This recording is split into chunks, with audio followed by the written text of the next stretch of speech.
¿de dónde nace esta charla que se llama aerodinámica aplicada? Em, a ver, nace de, por ahí aprovechando que estamos en cuarentena y que tenemos tiempo, charlar un poquito de aerodinámica o contarles algunas cosas de aerodinámica, pero no por ahí irnos un poquito más allá de lo que es el piloto de planeador, la aerodinámica del planeador o las cosas que tenemos que saber para volar un planeador, y ir un poquito más a charlar de la aerodinámica, charlar de por qué se hacen muchas cosas cuando vemos un avión o un planeador, por qué tienen lo que tienen, digamos, por qué le pusieron lo que le pusieron y demás, tratar de entender eso.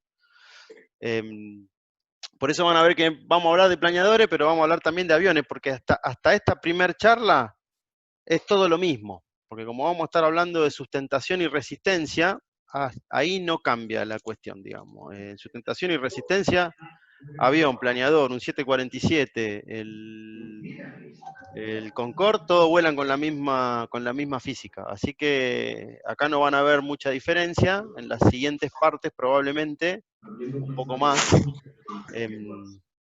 La idea de estas charlas, como les decía, esto es un poco lo que a mí me motivó a estudiar ingeniería aeronáutica. Además de porque hay que estar muy enfermo para estudiar ingeniería aeronáutica, y, y a mí me gustaban los aviones y todo, lo que me motivó siempre a estudiar ingeniería aeronáutica, leer cosas de técnica en la aeronáutica y demás, es para tratar de entender por qué los fabricantes o los diseñadores hacen lo que hacen, y por qué los aviones tienen la forma que tienen, y por qué las alas tienen la forma que tienen, y por qué un montón de cosas. Entonces, un poco les quiero compartir ese laburo. Son casi 14, 15 años de carrera, lo voy a tratar de transmitir en 2 horas. Pero si ven que me empiezo a ir por las ramas, córtenme. Sobre todo Rosario, la tengo acá cerca, si ve que me empiezo a ir por las ramas, me pega, me hace un correctivo en la cabeza y volvemos al tema. Pero bueno, hechas las introducciones, vamos a arrancar. Y vamos a arrancar con la primer pregunta. ¿Qué necesitamos para volar? Bueno, vamos a empezar por el principio. Esto es una masa. Ahí lo que ven ahí es una masa. Esa masa, si está en el espacio, vuela, ya está. Vuela en el vacío, en el espacio, vuela, porque nadie la lleva a ningún lado. Pero nosotros que estamos en la Tierra, esa masa es atraída por la gravedad terrestre al centro de la Tierra, y esa fuerza se llama el peso. Que lo vamos a usar la letra, si bien hablamos castellano, vamos a usar la letra W, como usan todas las bibliografías, porque es weight, y aparte porque los libros los escribieron los americanos, así que no hay mucha vuelta que darle. Ahora bien, ¿por qué no se me cae esta masa que tiene un peso W? Porque está apoyada en el piso, por ejemplo, o en una mesa. Entonces acá, ¿qué es lo que pasa? El piso o la mesa ejerce una reacción igual y contraria que mantiene a la masa apoyada ahí. Si yo en vez de una masa de 1 kilo pongo un elefante, si el piso se aguanta un elefante, el elefante está paradito en el piso. Si el piso no se aguanta el elefante, se va a caer. Ahora, si yo saco el piso, la masa se cae. ¿Tengo otra manera de hacer esto? Sí, le pongo una cadena, la cuelgo, y ahí la masa está, llamémosle, volando, pero en realidad lo que está pasando es que la cadena está sufriendo una tensión igual y contraria al peso de esa masa. Y también es lo mismo que el elefante. Si la cadena se aguanta el peso del elefante, todo bien. Si el elefante pesa más que lo que aguanta cada eslabón de la cadena se rompe y el elefante se cae. Ahora vamos al planeador. En el planeador primero hay un gran problema. Hasta ahí estábamos viendo una masita, una cosa de 1 kilo. En el planeador nosotros tenemos la cola pesa, la ruedita esta de cola pesa, la rueda de nariz pesa, el flaco que se sienta acá adelante pesa. Cada cosa tiene su propio peso, con lo cual decimos, bueno, ¿dónde está toda la masa del planeador? Se hace el cálculo, aparece un punto que se llama el centro de gravedad, que es un lugar donde se puede considerar que está aplicado todo el peso W del planeador completo. Con lo cual, ¿qué necesito para volar? Y bueno, necesito una cadena grande. No es tan así porque no hay La cadena se la tendríamos que agarrar al sol. Si hay algún micrófono abierto, si alguien me quiere preguntar algo, manden, y si no, acuerden, silencien los micrófonos, así no se hace mucho lío. Bien. Entonces, le ponemos una cadena grande, ¿no? No, no se puede poner una cadena grande. Hay que inventar algo que haga esa fuerza para arriba. Ahora, esto parece fácil, pero nos llevó muchos siglos a los seres humanos cómo reemplazar la cadena, digamos. Uno de los métodos que fue el primer método práctico con el cual el hombre logró volar fueron los globos aerostáticos, pero eso es otro principio, digamos, eso es por flotación, es por Arquímedes. Básicamente, el aire caliente es menos denso que el aire alrededor, con lo cual el globo tiene la capacidad de ascender y volar, pero es un método. Leonardo da Vinci, en el 1500 y pico, hizo este boceto, que algunos dicen que inventó el helicóptero. Bueno, no, no es tan así, porque en realidad esto no volaba como un helicóptero, pero la teoría de Da Vinci es bastante, y por eso es tan interesante estudiar a Da Vinci cuando se estudia aeronáutica. Da Vinci es uno de los primeros que dice, che, el aire es un fluido y es un fluido viscoso. Entonces, al igual que un fluido viscoso, como si fuera la mermelada, digamos. No sé si en la época de Da Vinci ya existiría la mermelada, pero el tipo dice, el aire Entonces la cuestión es inventar, de la misma manera que un tornillo avanza en la madera, inventar un tornillo que avance en el aire. Y ese fue su invento, que si lo ven es básicamente una especie de tornillo que Da Vinci decía que podía usar la viscosidad del aire para enroscarse en el aire y así poder volar. Bueno, esto no funcionó porque en realidad hay todo un tema que es el número de Reynolds y demás, que es qué tan pegajoso es el aire. La realidad es que el aire es mucho menos pegajoso que otras cosas, con lo cual para volar por este fenómeno de viscosidad es un poco más complicado. Otros son los cohetes. Los cohetes, acá pongo el Saturno 5, pero la realidad es que los chinos vienen tirando cohetes, creo que desde el siglo II a.C., que ya habían encontrado la manera de tirar cohetes, inclusive los usaban en las batallas que tenían y demás. Acá la realidad es que se reemplaza, digamos, aparece ese empuje por la reacción por la reacción contra el suelo de justamente una reacción química que genera esa combustión violenta, pero al fin de cuentas esto es una manera de volar, sí, pero es una manera de volar bastante, bastante distinta. Y por último, el abejorro. El pobre abejorro, bueno, es víctima de un mito urbano que dice que hay una frase motivacional que dice que el abejorro, que la ciencia no puede explicar por qué vuelan los abejorros, entonces, y que el abejorro vuela porque él no lo sabe, como diciendo, la ignorancia lo hace volar. La realidad es que no es tan así, la ciencia puede explicar por qué vuela el abejorro. No se puede explicar el vuelo del abejorro si le aplicás las mismas ecuaciones con las que tratás de analizar el vuelo de un avión o de un planeador. Pero la realidad es que lo que hace el abejorro es lo que quería hacer Da Vinci. ¿Por qué? Porque a medida que nos achicamos, que nos hacemos más chiquititos, lo que quiere volar se hace cada vez más chiquitito, ahí el aire ya empieza a ser más una mermelada. Y eso es justamente lo que les dije sobre el número de Reynolds. El número de Reynolds es un número que no lo vamos a mencionar más que en esta introducción, pero que lo que hace justamente es eso, vincular a medida que las cosas se van cambiando de dimensión, qué tan predominantes se empiezan a hacer las fuerzas viscosas del aire. Y el abejorro, sí, ahí sí el abejorro no tiene la más pálida idea de qué es el número de Reynolds o de que eso existe, pero el abejorro lo que sí hace es que él logra batir sus alas a una frecuencia tan alta que hace que el aire se comporte como una mermelada. Entonces, el tipo en realidad está volando en mermelada, y por eso es que los abejorros, lo mismo que los colibríes, lo ves hacer esos vuelos estacionarios, y vos decís, ¿cómo hace este loco para volar así estacionario? Bueno, porque usa es otro principio totalmente distinto. Ahora el tema era cómo reemplazarla con algo más práctico. Y los primeros que se animaron dijeron, bueno, los pájaros mueven la sala, entonces nosotros tenemos que mover la sala. Y la verdad que eso no funcionó tan bien. Todos terminaron con los negros del bailecito. ¿Por qué? Porque el pájaro, si bien bate las alas, no es porque bate las alas que vuela, digamos, sino que en realidad cuando lo analizás con una cámara de alta velocidad, ves que el tipo en realidad al mismo batimento de alas le suma también todo un movimiento con el ala que lo ayuda a avanzar. Y además, para que un ser humano pueda batir alas con su propio brazo, tiene que tener, justamente como tienen los pájaros. El pájaro pesa, el cuerpito del pájaro, no sé, debe pesar 50 gramos y es todo ala. Bueno, el ser humano pesamos 80 kilos, tendríamos que tener un ala considerable para poder volar por batimento de las alas y pedazo de bíceps, ¿no? Para mover eso.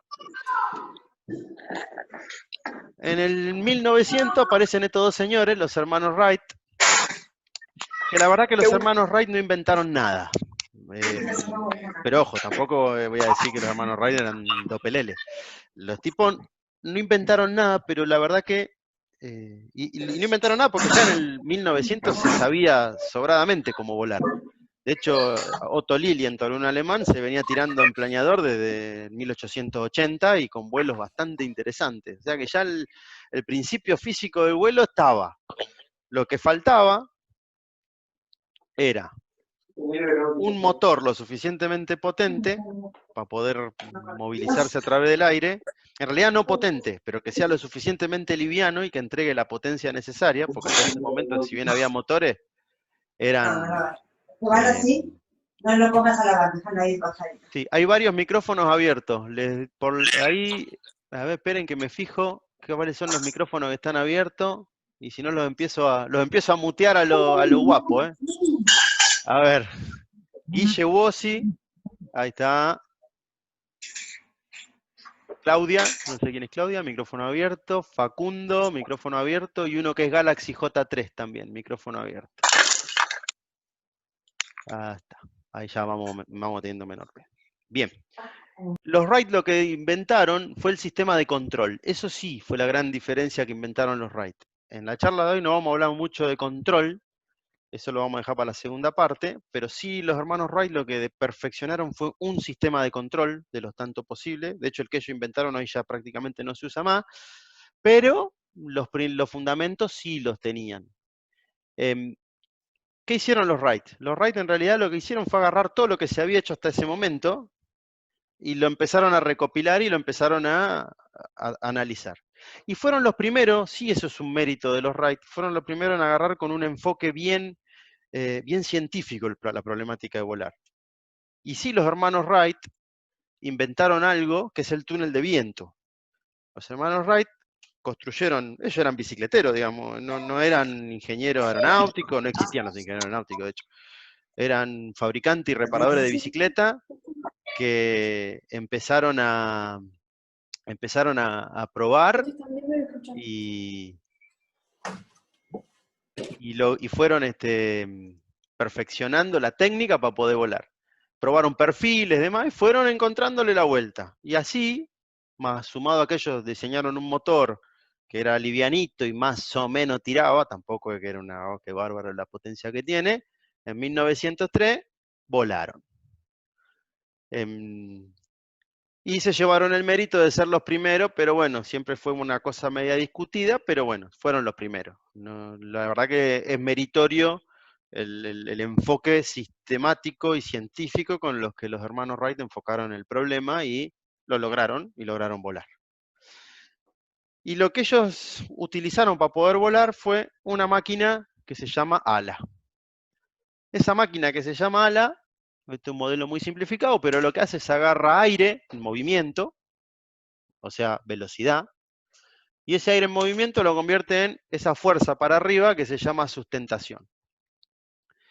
Como toda máquina, tiene que tener alguna manera de regular cuánto aire le entra y cuánta sustentación genera.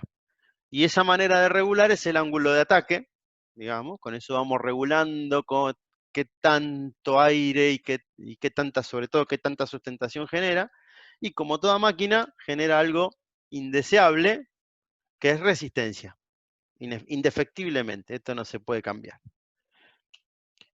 Glosario de términos, para repasar brevemente.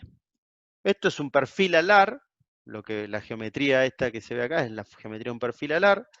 Definimos la corriente libre, que es el viento relativo, porque es lo mismo decir que el ala está quieta a que el viento se va contra el ala, digamos, como sería un túnel de viento, es lo mismo que es lo que pasa cuando en realidad volamos, que es que el aire está quieto y nosotros avanzamos contra el aire. Entonces lo mismo, solo que cambia la manera de verlo. Entonces está la corriente libre, que es el aire que todavía ni se enteró que más atrás hay un ala, y esa corriente libre tiene una dirección de la corriente libre del viento relativo.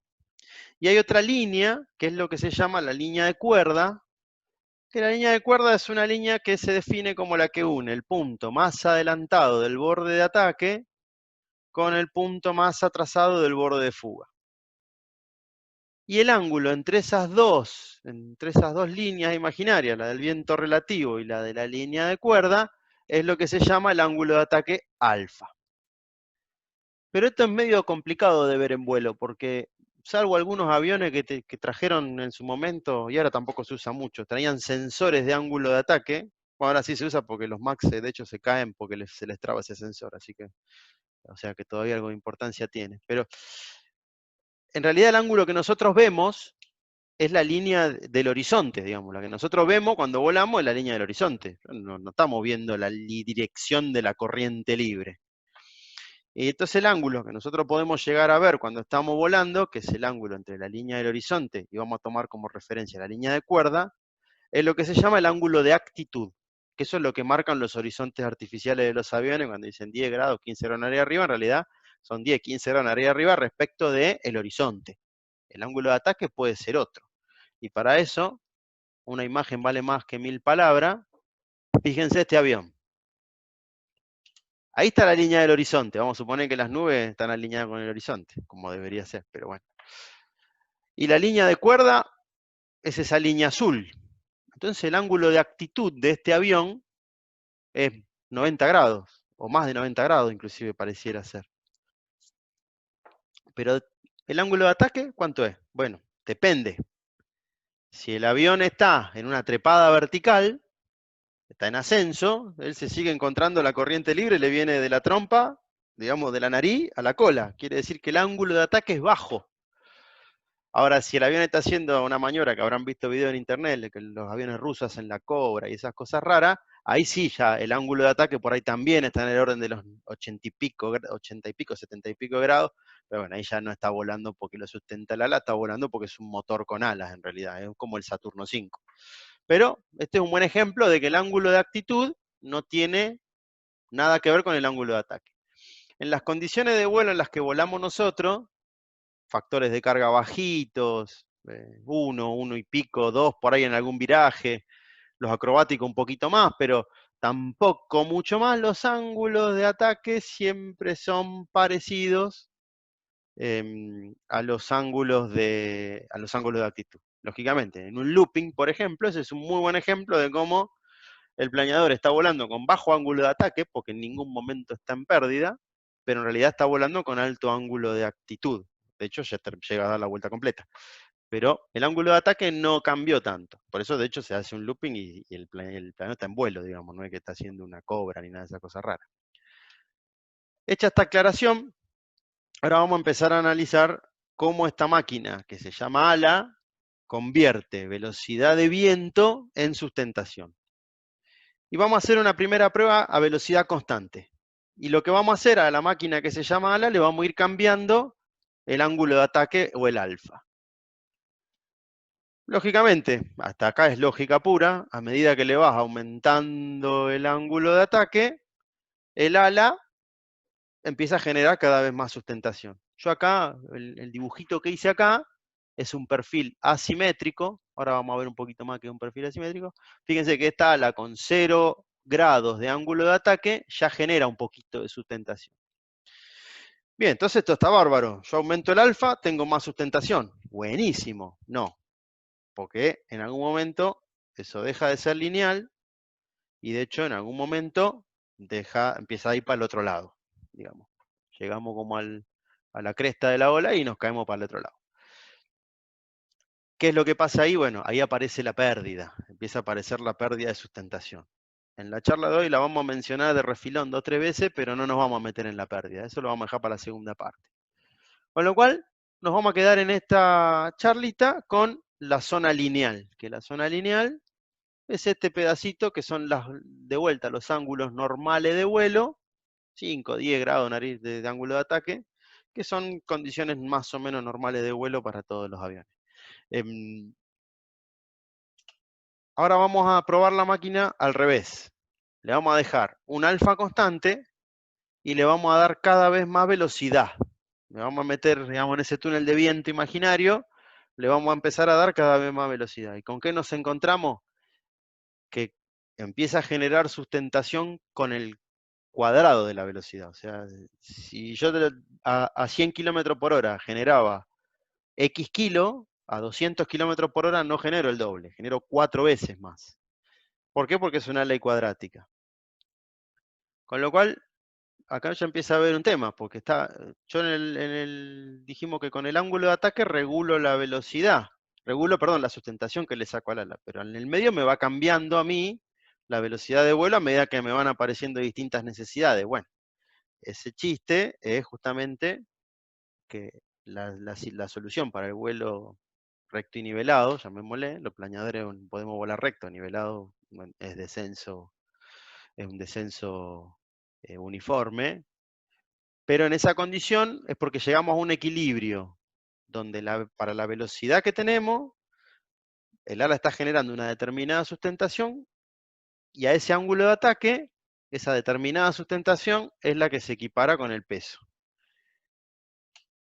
Entonces, para no meter mucho ruido, vamos a empezar a ponerle algunos numeritos a la máquina esta que se llama ala. Le tiene que entrar aire en movimiento, entonces dijimos eso es velocidad, pero la velocidad es al cuadrado, y también un factor que no teníamos en cuenta hasta ahora, que es la densidad, que para nuestro vuelo a baja altura la densidad es siempre la misma, pero cuando un avión vuela a distintas alturas, se va a 30 y pico de mil pies, no queda otra que tener en cuenta que la densidad va a cambiar. ¿Alguien me quería preguntar algo? Seguimos. El ángulo de ataque alfa, en realidad, perdón, antes que nada, las construcciones físicas del ala, que es por el hecho de la superficie alar. Superficie alar, un ala de una superficie, digamos, porque eso va en función de la cantidad de aire que pasa por el ala. Un ala de 1 metro cuadrado va a procesar menos aire que un ala de 10 metros cuadrados. Con lo cual, la superficie alar también es importante en qué tanta sustentación genera esta máquina. Y el ángulo de ataque que entra a la ecuación en un parámetro adimensional que inventaron los ingenieros aeronáuticos que se llama el CL, coeficiente de sustentación. Que en realidad hay una relación en que CL en la zona lineal es proporcional al ángulo de ataque. O sea, decir CL, decir ángulo de ataque en la zona lineal es prácticamente lo mismo. Matemáticamente no, porque matemáticamente hay un tema de unidad, de magnitud y demás que no tiene nada que ver. Pero para tener en cuenta el sentido físico, ahí está metido el ángulo de ataque, directamente. Entonces, llegamos a la famosa ecuación de la sustentación. ¿Qué dice? Que la sustentación es igual a 1/2, el 1/2 ya ni me acuerdo dónde sale, creo que era cuando se hacía algún despeje matemático de todo esto. Hay un micrófono abierto. A ver. Ahí está, ahí se silenciaron. La sustentación, que es toda esta fórmula que viene un medio de ρ, la densidad del aire, V cuadrado, superficie alar, y el CL, que tiene que ser igual al peso, por lo que vimos al principio. Si esta L, esperen que se me volvió loco el puntero láser, esperen, pero ahí está, ahí volvimos. A ver, si la sustentación tiene que ser igual al peso, claramente, esperen que no sé por qué perdí el puntero láser. Ahí está, y lo recuperé, listo. La sustentación tiene que ser igual al peso. Con lo cual, cuando tengo, fíjense, el 1/2 es 1/2, no lo puedo cambiar. La densidad del aire, dijimos que a lo que nosotros volamos, la densidad del aire es la misma, no cambia mucho, pues no volamos con mucha altura. La superficie alar, bueno, hay algunas maneras de cambiar la superficie alar. Hoy, en esta charla vamos a ver algunas, lo importante las vamos a ver en la segunda parte. Pero la realidad es que las dos grandes maneras de cambiar qué tanta sustentación le estoy sacando al ala es lo que vimos al principio. La velocidad y el ángulo de ataque que está por medio del CL. Con lo cual, lo que les decía, cuando tenemos bajas velocidades, para poder mantener que la sustentación sea igual al peso, necesitamos ángulos de ataque grandes. Y cuando volamos a altas velocidades, con ángulos de ataque chicos, ya logramos que el ala genere el trabajo para generar, digamos, con ese trabajo como para generar una sustentación igual al peso.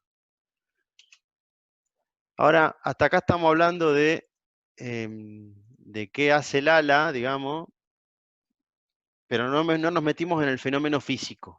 ¿Qué es lo que pasa para que eso sustente? Bueno, vamos a agarrar un perfil a lo bruto, ojo, estos perfiles, un perfil a lo bruto, pero este perfil vuela, ¿no? ¿Y qué es lo que dice la teoría que nos enseñaban en la revista Lupin y las primeras veces que agarramos algún texto de aerodinámica?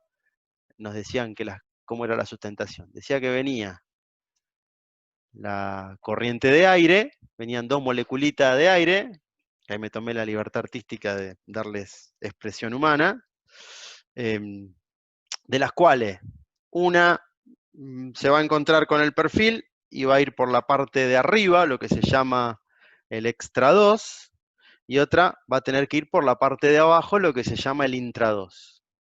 La que va por la parte de abajo está triste porque extraña a la que iba por la parte de arriba. Y la que va por la parte de arriba se apura para llegar y volver a encontrarse con la otra, donde termina el perfil, donde termina el borde de fuga. Entonces, como esta tiene que recorrer una mayor distancia en el mismo tiempo, va más rápido, y ahí nos decían que por Bernoulli, cuando una corriente de aire se acelera, disminuye la presión, con lo cual arriba, en el extra 2, aparece una zona de presiones menores, en la parte de abajo la presión sigue siendo la estática, con lo cual entonces ahí se forma por diferencia de presión esa fuerza hacia arriba que genera la sustentación. Y que las dos moléculas de aire que venían juntas antes del perfil, atrás del perfil, se vuelven a encontrar y siguen juntas. Bueno, esto es una verdad muy a media. Hay un video en internet que dice la gran mentira. No, tampoco es la gran mentira, porque parte de esto pasa, pero no es tan así como nos lo explicaban. Primero porque las moléculas de aire no tienen sensaciones, digamos. No sé, por ahí tendrán sensaciones, la verdad que desconozco. Pero esto de que se encuentren las dos al mismo tiempo después de terminar el perfil y sigan como si nada hubiera pasado, no pasa, no existe, no sucede.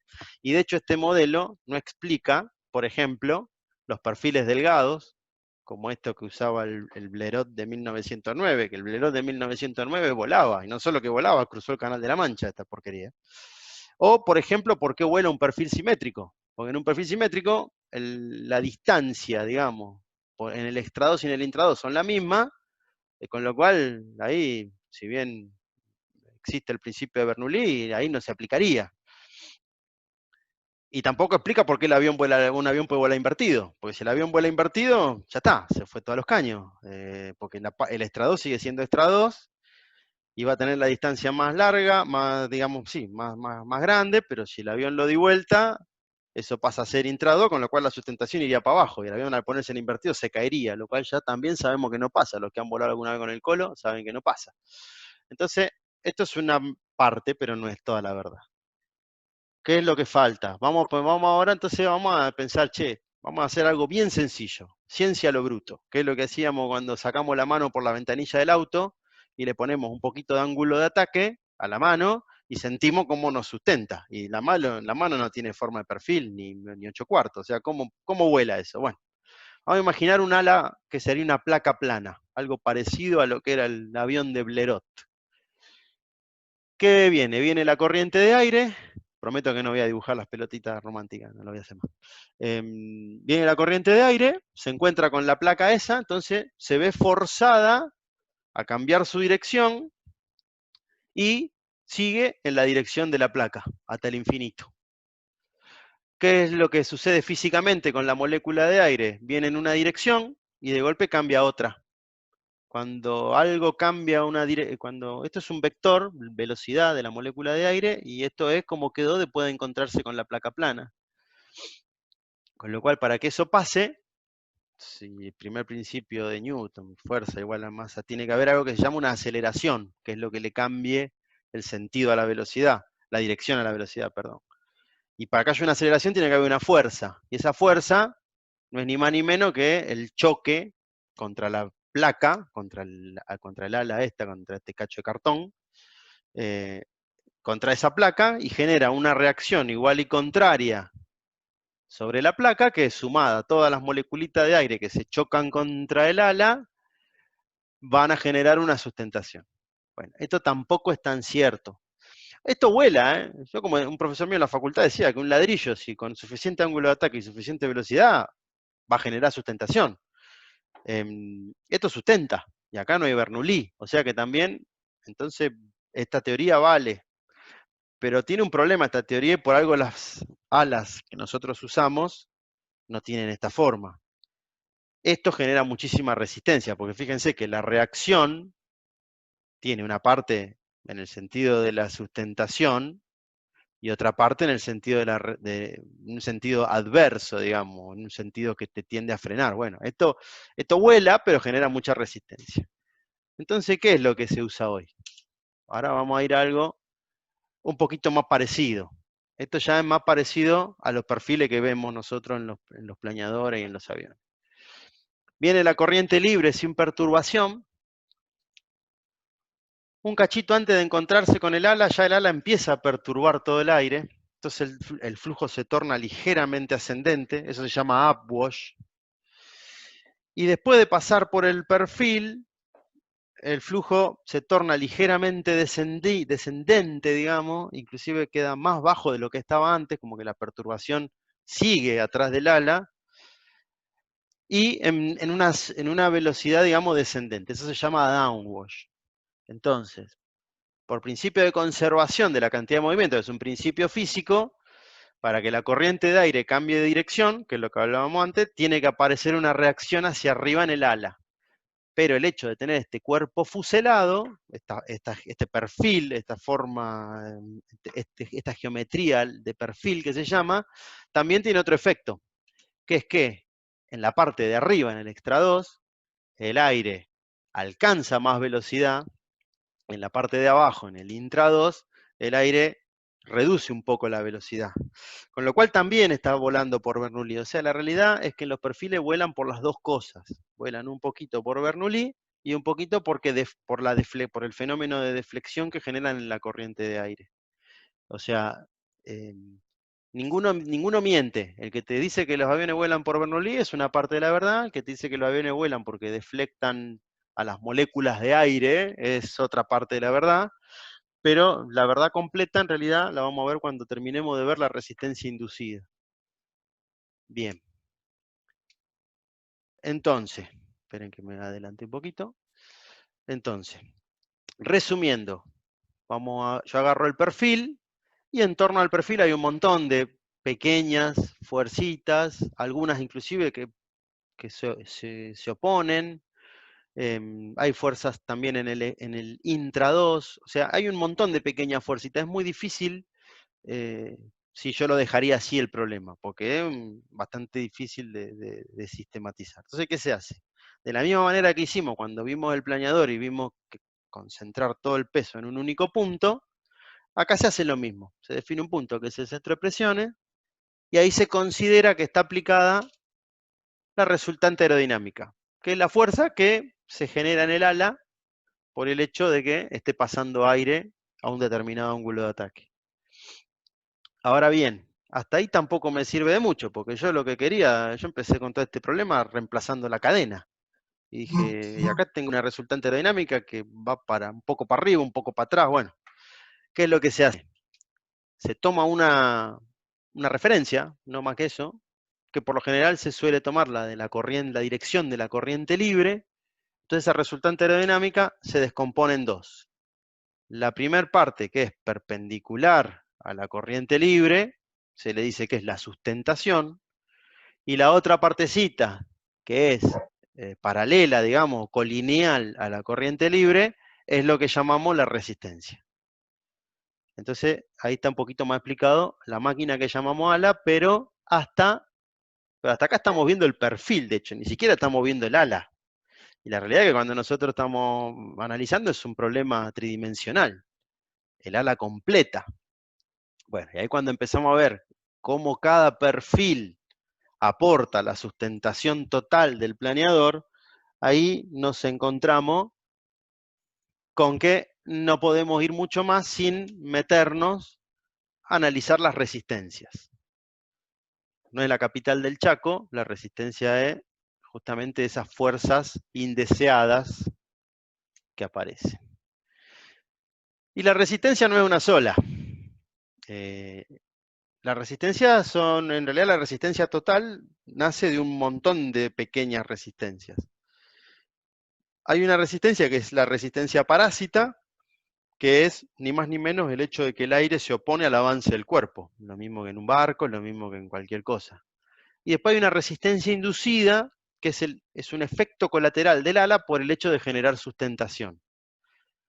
Con lo cual ya estamos viendo que la parásita podemos laburar un montón para bajarla, porque es como el aire se opone al avance del cuerpo. Entonces me empiezo a imaginar, che, si la forma del fuselaje de los planeadores y cosas que nosotros le ponemos a los planeadores, esto ayuda a la resistencia parásita. Pero la resistencia inducida, te digo, es el efecto colateral del ala por generar sustentación. Chan, ya está. Si vuelo, tengo que pagar resistencia inducida. Bueno, vamos a ver que no es tan así porque también hay formas de minimizarla. Pero vamos a empezar con la parásita, y la parásita se divide en tres: resistencias de forma, resistencias de fricción y resistencias de interferencia. Vamos a empezar con las de forma, que es la más intuitiva de todas. Acá hay tres ejemplos de tres formas que tienen una misma sección frontal. La primera es una placa plana, lógicamente la pongo de frente al viento, ahí se arma un despelote marca cañón en las líneas de corriente, y eso genera muchísima resistencia. Si yo en vez de poner una placa plana pongo un cilindro que tiene la misma sección frontal que esa placa plana, ya hay un despelote acá más o menos, pero que ya es el 50% de la resistencia de la placa plana.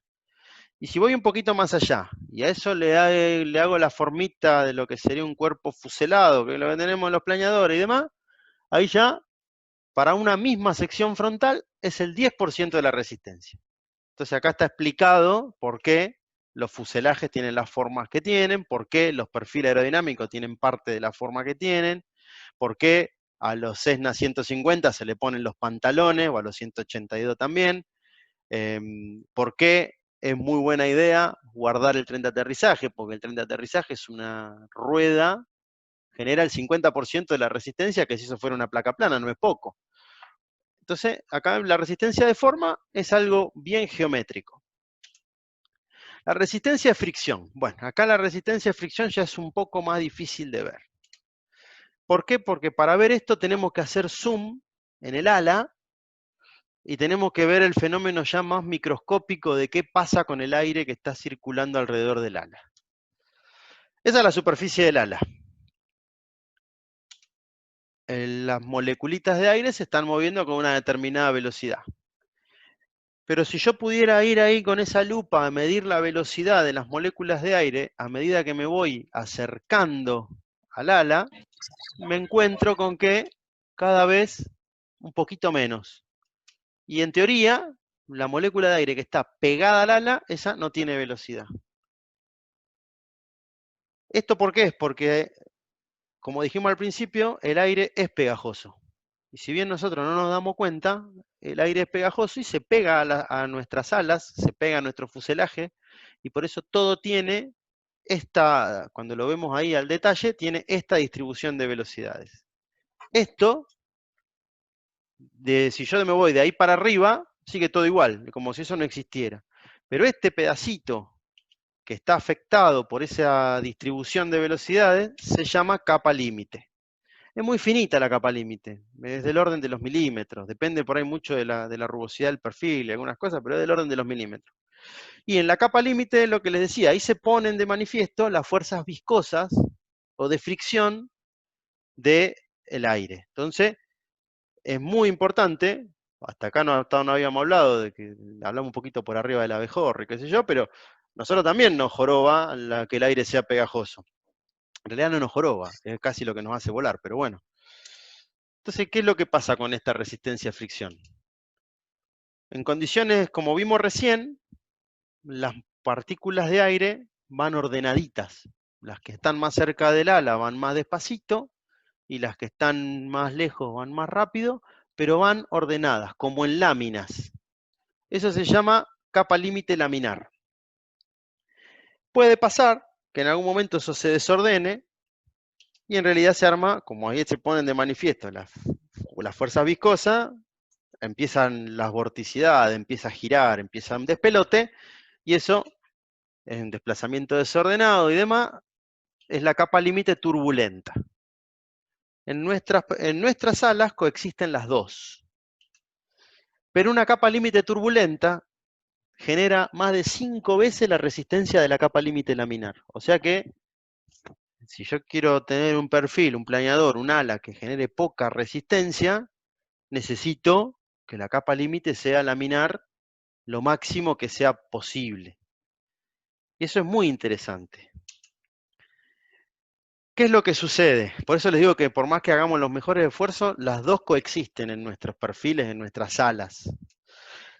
Mientras lo que se dice el gradiente de presiones sigue siendo positivo, o sea, en la primera parte del perfil, la capa límite laminar se mantiene porque el aire de arriba como que va empujando al aire pegadito al ala para que se mantenga ordenadito y en forma de lámina. Pero en algún momento paso el espesor máximo del perfil y esa fuerza, esa presión del aire de arriba deja de existir, se empieza a hacer cada vez menor porque el perfil está pegando la vuelta, digamos, está yendo para abajo. Entonces en algún punto esa capa límite se va a convertir a turbulenta. Esto pasa en todos los perfiles. Hay una zona de transición y ahí se desordena el flujo, se empieza a desordenar y esto es como donde se desordena uno, se desordenan todos, porque para que la capa límite sea laminar es algo que es buscado, de hecho es lo que se trata de lograr, pero una capa límite laminar es muy, muy inestable, digamos, es muy difícil, cualquier pequeña cosita que la altere, ya está, ¡pum!, se hace una capa límite turbulenta. Entonces, donde se desordena la primera molécula de aire, ¡fra!, ya está, se desordenan todos. Y ahí se convierte en una capa límite turbulenta. La capa límite turbulenta, además de que aumenta la resistencia, aumenta el espesor, se hace más ancha. Si dijimos que la laminar es del orden de los milímetros, una capa límite turbulenta ya es del orden de los centímetros.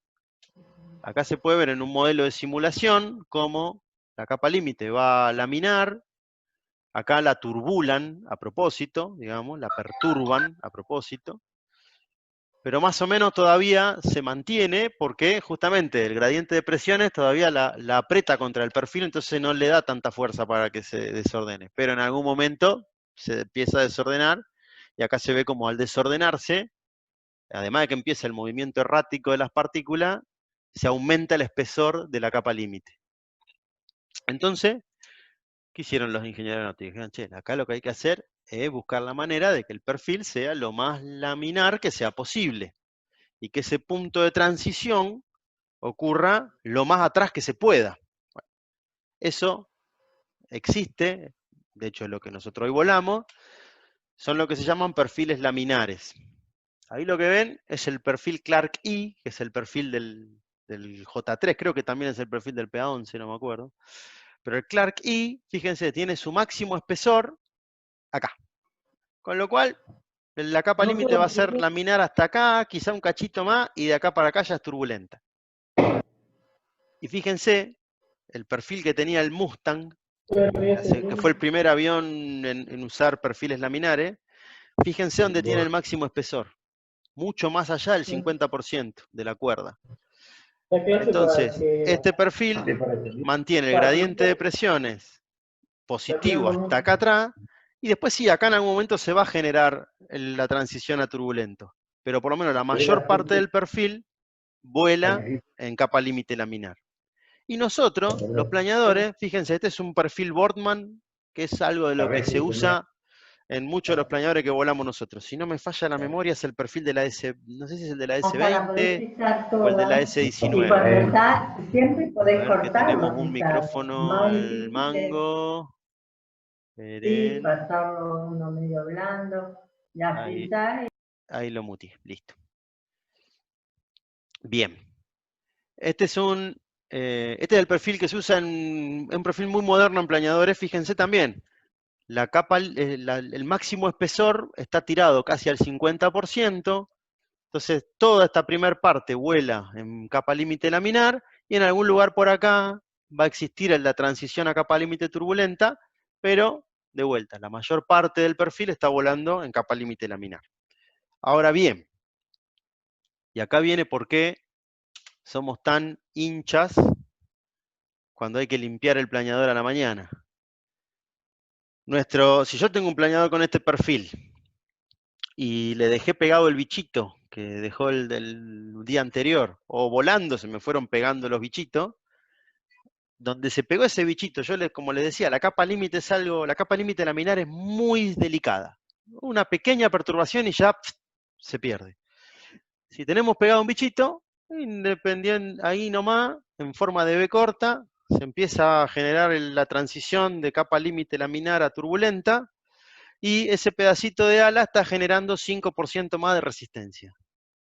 Es un montonazo. Por eso es que, y sobre todo, peor es cuando los perfiles más laminares son. Por eso, por ejemplo, en el Twin, el manual de vuelo, que el Twin tiene un perfil Epler, que es un perfil de los más laminares que existe. Por eso que en el Twin, el manual de vuelo dice que si llueve, todas las velocidades cambian en un 10%. De hecho, en el Twin, si está volando y te agarra agua, el planeador automáticamente empieza a caer 2 metros por segundo parejo. El Nimbus 2 también. Todos los planeadores que tienen perfiles muy delicaditos, los afecta mucho cualquier cosa que les disturbe el flujo laminar en el perfil.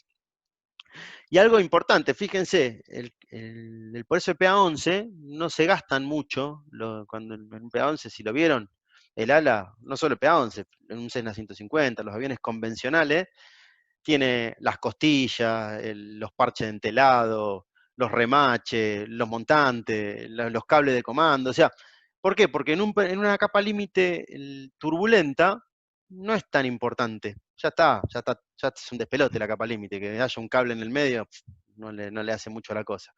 Pero si ven los perfiles, bueno, ni hablar los planeadores, que los perfiles no tenemos nada en el perfil, no hay nada.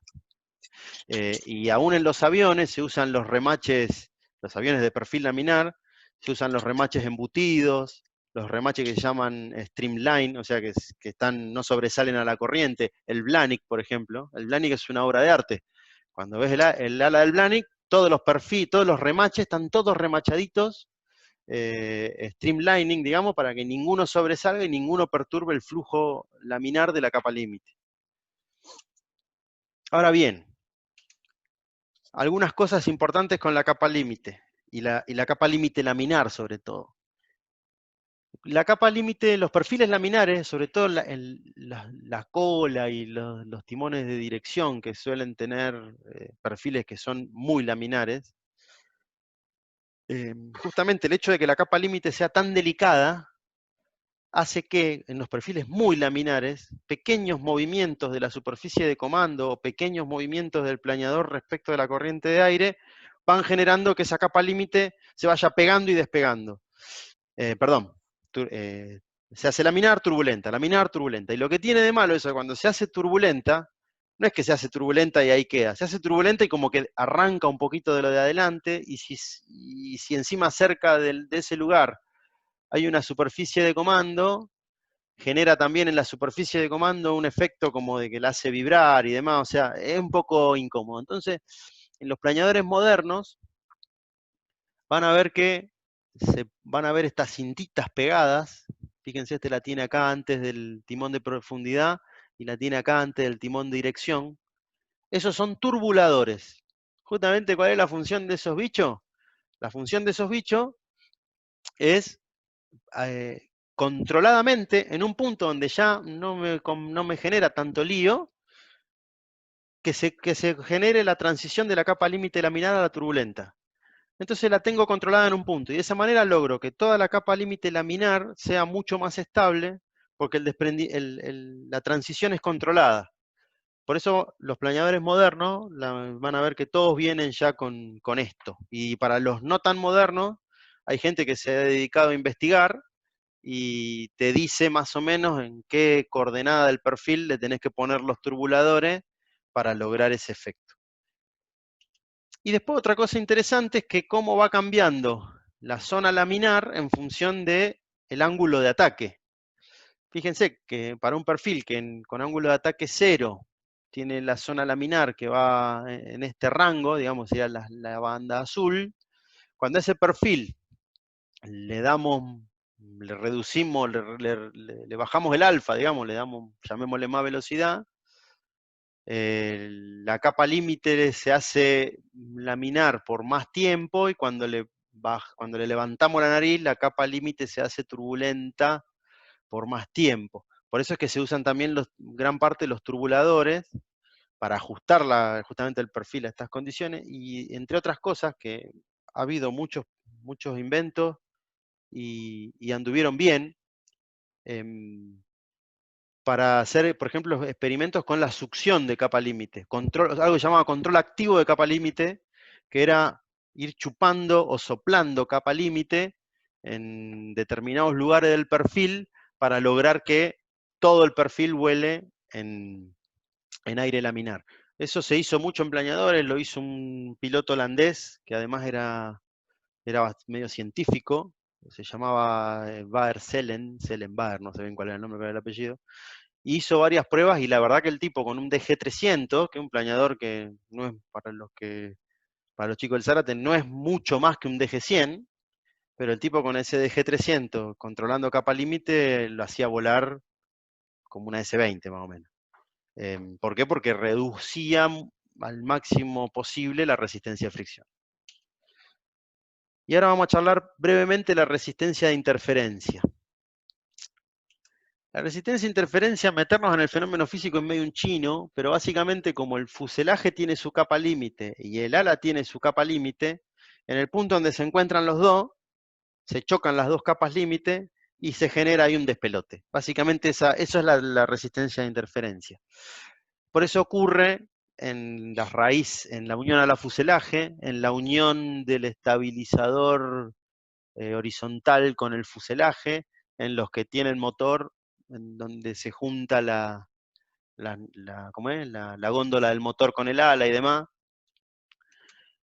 Esto es un análisis que hizo la Jonker, analizando, fue la primera que se puso a... Bueno, el primero en realidad, hay que reconocerlo, el pionero en esto fue el Rafa Larghi, que allá por el año 2002, 2003 andaba con el Mini Nimbus y le había pegado todas unas cintitas por acá, porque supuestamente no, había hecho el análisis con tintas y le había encontrado el flujo de la unión a la fuselaje. Después no sé si funcionó, esa idea le tengo que preguntar al Rafa. Pero bueno, hoy la JS que lo prueba también, porque le está buscando la vuelta a la Jonker, porque en los planeadores, en los aviones no es tan importante esto, porque es una resistencia más en un montón de resistencia que tienen los aviones, pero en los planeadores es una de las más complicadas. Por eso es que, ahí el Pepe, se está riendo el Pepe, por eso es que se usan los carenaditos en la unión ala fuselaje. Los que vieron el Yantar estándar, el Yantar 1 y el Yantar 2, el Yantar estándar 2, la principal diferencia entre uno y otro son estos carenaditos que hacen que esa transición a la fuselaje sea mucho más pausada. Y otra cosa, por ejemplo, ahora, el JS3, está volviendo al ala alta. ¿Por qué? Porque el ala alta, además de que mejora el despeje al piso y determinadas cosas, el ala alta justamente, el pedacito de fuselaje que le queda arriba, es poquito, con lo cual la resistencia de interferencia es solo la mitad, es solo la parte de abajo, la parte de arriba no tiene tanta resistencia de interferencia. Entonces con eso le bajan un cachito más la resistencia de interferencia. Así que mis queridos amigos pilotos de K6, en algún momento, cuando la aerodinámica siga avanzando, el K6 va a volver a ser el mejor planeador del club. Y esto, por ejemplo, también es por qué los aviones de línea llevan los motores colgados de las alas. Estructuralmente es una pesadilla esto, pero el por qué se hace así, justamente para eliminar la interferencia ala-motor. Tenés dos motores, reducir esa interferencia es un montonazo. Entonces ahí ya tenemos las tres patas de la resistencia parásita. Y vamos a tratar de analizar un poquito cómo cambia cada una con la velocidad. Vamos a empezar con la de fricción. La de fricción es un poquito rara la forma. En realidad, para nuestras condiciones de vuelo, la de fricción se mantiene prácticamente constante. Pero bueno, podemos decir que en baja velocidad, que es más fácil tener capa límite turbulenta, aumenta, y en alta velocidad, por otros fenómenos, también es más fácil volver a tener capa límite turbulenta, con lo cual, al aumentar la velocidad, podría también empezar a aumentar. Pero vamos a suponer que es casi constante. La resistencia de interferencia, también, porque sigue un poco la ley de la resistencia de fricción, porque como dijimos, la resistencia de interferencia nace por el hecho de que se encuentran dos capas límite, con lo cual está relacionada también a cómo vienen esas capas límite, así que también es casi constante. La que sí es interesante cómo varía es la de forma. La de forma empieza a seguir también una ley cuadrática. La resistencia de forma empieza a aumentar con el cuadrado de la velocidad. Con lo cual, esos cuerpos fuselados, una cosa es tener ese cuerpo fuselado a 10 km por hora, otra cosa es ese cuerpo fuselado a 300 km por hora, o a 200 km por hora. No está generando el doble de resistencia, está generando el cuádruple de resistencia. Así que un poco la resistencia parásita, esto es muy a lo bruto, pero vamos a suponer que sigue esta ley cuadrática que aumenta con la velocidad. Con lo cual, la resistencia parásita define las condiciones de diseño cuando se está pensando en alta velocidad, porque en baja velocidad es poca, sigue siendo, por eso que también se busca bajar, pero donde más jode, digamos, hablando en buen romance, es en alta velocidad. Ahora vamos a hablar de la inducida, que es el efecto colateral del ala por generar sustentación. Esto un poco simplificado, pero en realidad, ¿qué es lo que pasa? En la parte de abajo del ala, dijimos en el intra 2, perdón, vamos a empezar al revés. En la parte de arriba, en el extra 2, tenemos baja presión. Y en la parte de abajo tenemos alta presión. El aire es un fluido. Todo lo fluido, su ley de movimiento es ir de una alta presión a una baja presión. Lo hace el agua, lo hace el viento, los frentes de tormenta, los huracanes, todo. O sea, lo mismo es lo que hace el flujo en el ala. Entonces, como quiere ir de la alta presión a la baja presión, en la puntera encuentra un lugar para pasar fácilmente. En el resto no puede, porque está el ala en el medio, digamos, entonces no puede pasar. Pero ahí en la puntera, ahí hay un lugarcito perfecto para irse para arriba. Cuando esto le incorporamos además que el planeador, el avión o lo que sea está avanzando, eso dibuja un torbellino en la puntera, que son estos dos torbellinos grandotes que se ven acá. ¿Qué es un torbellino?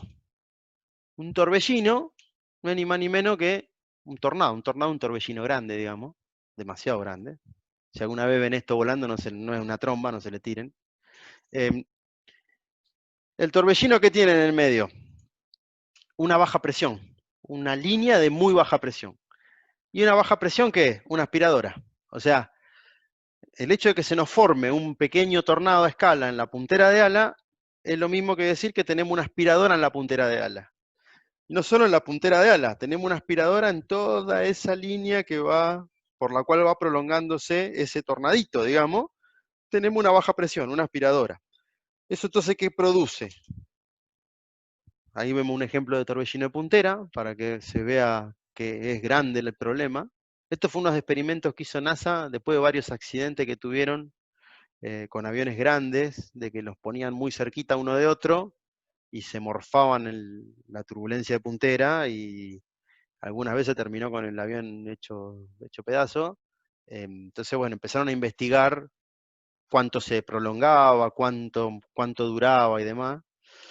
Y acá en este ejemplo, esta foto es conocida, pero en este ejemplo lo que se ve es que es una aspiradora. Fíjense cómo el torbellino de puntera se chupa, se engulfa a las dos líneas de condensación de los motores. Se las chupa en una sola gran línea de condensación. ¿Pero por qué? Porque eso está generando ese desplazamiento del aire hacia el torbellino. Esa aspiradora está generando desplazamiento del aire hacia el torbellino, y entre ese desplazamiento del aire se lleva los chorros de los motores. Perdón, la estela de condensación del chorro del motor. El motor sigue tirando para atrás, por supuesto. ¿Por qué? ¿Qué es lo que sucede? Bueno, en realidad, esto es una de las cosas que es más volada de cuando estudiás aerodinámica teórica, que es la teoría de la lámina vorticosa, que en realidad es que los torbellinos de puntera no son algo independiente, sino que en realidad son un cierre de un torbellino que se extiende en el ala, en una puntera, en la otra puntera, y se cierra en el infinito en algo que se llaman los torbellinos de arranque.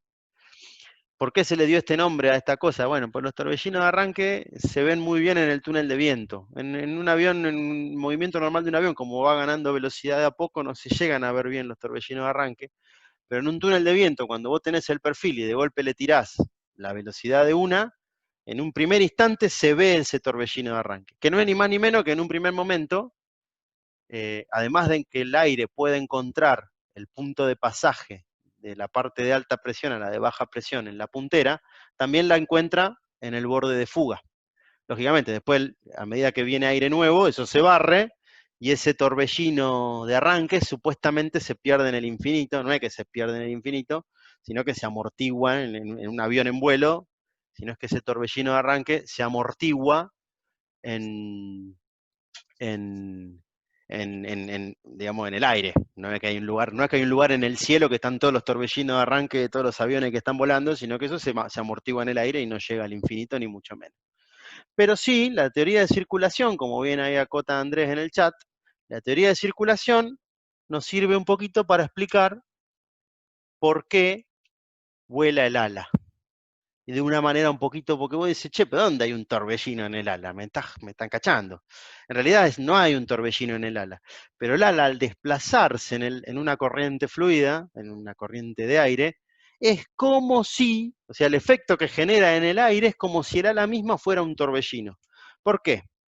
Está la corriente libre. Un cachito antes del ala ya se perturba, fíjense, entonces quiere decir que alguien le está sumando una velocidad ascendente. En el extra 2 se acelera, quiere decir que alguien le está sumando una velocidad colineal. En el intra 2 se frena un cachito, quiere decir que alguien le está restando ahí.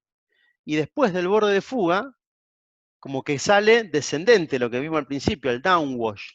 Quiere decir que entonces alguien la está doblando para abajo. Bueno, cuando agarro estos 4 vectorcitos azules, que son los que aparecen por efecto del ala, ahí aparece la circulación. Esto dibuja como si fuera un torbellino, que es lo que llama el torbellino ligado, y ahí es donde se ve que el ala, lo que en realidad produce, el ala, por lo que vuela el ala, es porque genera una perturbación en el aire. Por eso es que la aerodinámica es totalmente distinta cuando pasamos a vuelo sónico y supersónico, perdón. Porque ahí ya el ala no llega a generar la perturbación en el aire, entonces empieza a volar por otros fenómenos. Con lo que hablamos al principio, por ejemplo, nada explicaría por qué un ala no puede o no puede volar en aire supersónico. Con lo que vimos al principio no dijimos absolutamente nada. Bueno, cuando se empieza a ver esto, de que en realidad el ala lo que hace es perturbar a la corriente libre, ahí sí, porque si el ala esta volara a la velocidad del sonido, no llega a darse cuenta el aire de que viene el ala y se la choca. Entonces no llega a perturbar, no llega a generar el upwash sino que genera una onda de choque, que es cuando se encuentra de golpe el ala con el aire ahí sí está papando mosca y de golpe ¡pum! El ala. Ahí entonces aparece en la sonda de choque y ya es otra aerodinámica, otro libro sobre aerodinámica sónica y supersónica. Pero bueno, un poco para cerrar, la teoría de sustentación es que la manera de explicarla es esta, que el ala es como si fuera un torbellino ligado, que genera una circulación en la corriente libre, que es la que genera esta distribución de presiones, que es la que nos permite a nosotros volar. Con lo cual, ahí donde vemos que sin los torbellinos de puntera no iríamos a ningún lado. Por eso es que se dice que es una resistencia necesaria. La resistencia inducida es una resistencia necesaria para volar. Entonces acá vemos el efecto 3D. Fíjense que en este planito acá, lo que se ve acá en el medio de las dos, en la unión a la fuselaje, es lo que vimos de interferencia, y lo que se ve en la puntera es los torbellinos. Y lo que genera eso es que un cacho grande de la puntera en realidad esté generando muy poca sustentación. Es como que ese pedacito de puntera está al vicio. Y eso es un poco el principal problema que nos genera la resistencia inducida, que es como que hay un cacho de ala que lo estamos llevando a pasear al vicio. Pero si lo corto, no gano nada, porque el pedazo siguiente va a tener el mismo problema, porque el torbellino de puntera va a seguir estando. Métodos para mejorarla. Bueno, los planeadores tenemos el mejor. Dijimos que la sustentación que va a generar el ala depende de la superficie alar. Con lo cual, vamos a suponer un PA11, tiene 10 metros, casi 11 metros de envergadura, y la superficie alar son 16,7 metros cuadrados. Ahora acá te pongo una SH25, la SH25, la superficie alar son 16,8 metros cuadrados, casi lo mismo. Casi lo mismo. Pero el SH25 tiene 26 metros. Con lo cual, ¿dónde está la mejora acá? Que el PA11 está llevando a pasear un pedazo grande, porcentualmente, digamos, un pedazo grande de ala, para generar que se lo lleva puesto, digamos, la resistencia inducida. Está bien, al PA11 tanto no le preocupa porque tiene 65 caballos, o 90 y pico caballos, no me acuerdo cuánto tiene, que lo ayudan a seguir adelante.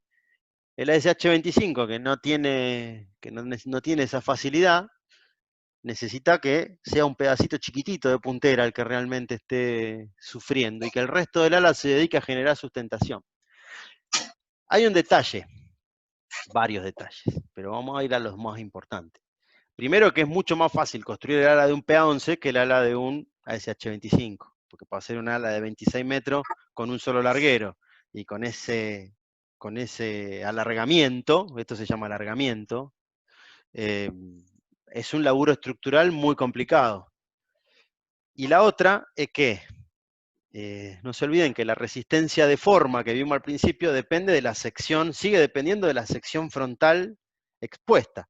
Y un ala de 10 metros de envergadura, su sección frontal, si vamos a suponer que los perfiles más o menos tienen el mismo espesor, es casi 3 veces menos que la sección frontal del ala de 26 metros del ASH25.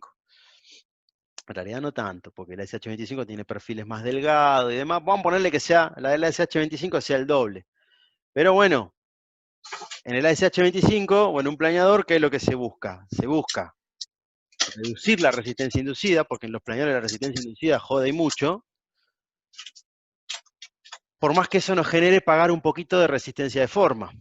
Y en el PA11 la solución es otra. Como el tipo tiene motor, no le importa tanto generar esos torbellinos de puntera, pero sí bajar un poquito la resistencia de forma y sí también generar la simplicidad para poder fabricarlo fácil y que sea barato. Por eso es que una SH25 sale, ahora no se fabrica más, pero cuando se fabricaba costaba 150.000 euros y un PA11 usado hoy sale, no sé, 15.000 dólares o 20.000 dólares. Entonces es un tema, y acá vamos a ver algo que se va a repetir durante lo que queda de la charla, que son las soluciones de compromiso. Yo podría poner un ala de 45 metros de envergadura y sigo bajando un montón la resistencia inducida. ¿El tema cuál es? Primero hay que fabricarlo, segundo no se tiene que romper en vuelo eso, y tercero, me estoy morfando un montón de resistencia de forma. Por eso es que hay planeador, otra vez salió el tema en el foro, en el chat de WhatsApp del club, que apareció en la foto de Leta, que Leta tiene 31 metros de envergadura, para los que no lo conocen.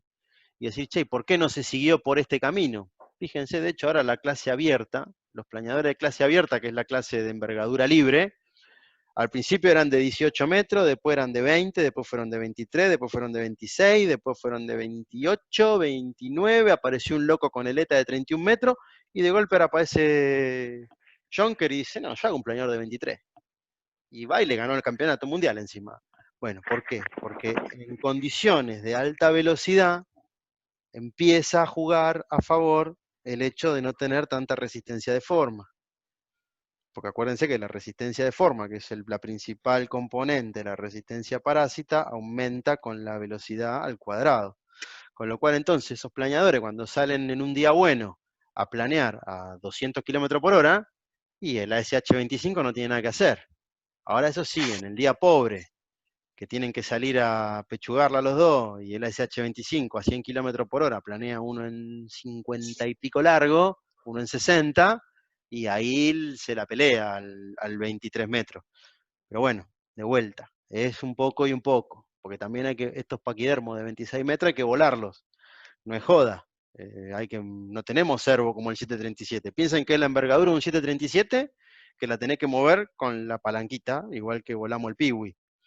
Si bien han mejorado mucho los comandos, mamadera, ¿no? Yo les puedo contar del Nimbus 2 y te digo que hay veces que hay que hacerle fuerza y hay que darle tiempo hasta que abre el viraje, hay que darle tiempo hasta que lo cierra y hay que entender que tiene otras inercias y demás. Entonces la verdad que por ahí, cuando ya se habla de envergaduras tan grandes, por un lado juega el rendimiento aerodinámico ese 1% más, pero por otro lado también hay que tener en cuenta que lo que se llama el handling, el tipo el que lo va a volar, que no necesariamente es un superdotado, ni necesariamente va a andar sufriendo con el planeador.